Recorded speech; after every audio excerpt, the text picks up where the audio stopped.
नमस्कार, आपण पाहतात RK न्यूज।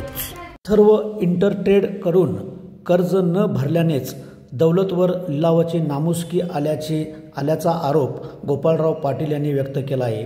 चंदगड येथील पत्रकार परिषदेत ते बोलताना यावेळी अथर्ववर त्यांनी आरोप केला आहे। यावेळी त्यांनी कोणत्याही परिस्थितीमध्ये दौलतचा लिलाव होऊ देणार नाही असेही स्पष्ट केले आहे।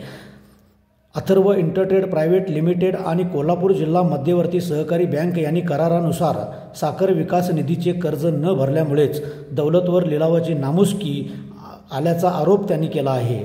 याचबरोबर 25 सप्टेंबर 2012 रोजी KDCC बँकेने 40.65 कोटीच्या थकबाकीसाठी दौलत कारखान्याचा ताबा घेतला।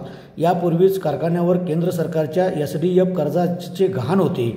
2019 मध्ये बँकेने कारखाना 39 वर्षासाठी लिव्ह अँड लायसन्स कराराने अथर्व कंपनीला दिला। या करारात अथर्व कंपनीने 162.47 कोटींची देणी स्वीकारली होती। यामध्ये KDCC बँकेचे 6,727.56 लाख, SDF कर्ज 1,528.57 लाख, शेतकरी देणी 2,415 लाख, कामगार देणी 3,059.83 लाख तसेच शासकीय देणी 2,516.32 लाख इतकी रक्कम आहे। करारातील कलमानुसार अथर्व कंपनीने SDF कर्ज, ऊस बिले, कामगार व शासकीय देणे वेळेत भागवणे आवश्यक होते। मात्र 6 वर्षात SDF कर्ज भरण्याची कोणतीही कार्यवाही अथर्वकडून झाली नाही। त्यामुळे 31 जुलै 2025 रोजी DRT कोर्ट दिल्लीने विक्रीची नोटीस बजावली।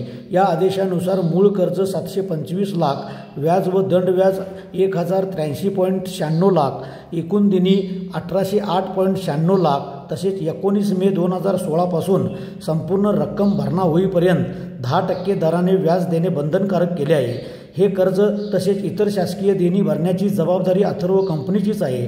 कारखान्याच्या स्थावर मालमत्तेला तोटा होईल अशी कोणतीही कृती अथर्व कंपनी करणार नाही असे करारातही नमूद आहे।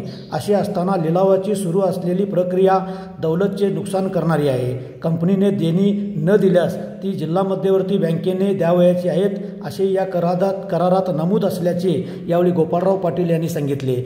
या पत्रकार परिषदेस chairman Ashok Jadhav, vice chairman Sanjay Patil, कार्यकारी संचालक मनोहर होसूरकर, याचबरोबर संचालक शिवाजी तुपारे, त्याचबरोबर अशोक पाटील, उत्तम पाटील, मल्लिकार्जुन मोगेरी, जगन्नाथ इंगवले, वसंत निकम, बाबूराव गावडे व विशाल पाटील आदी उपस्थित होते।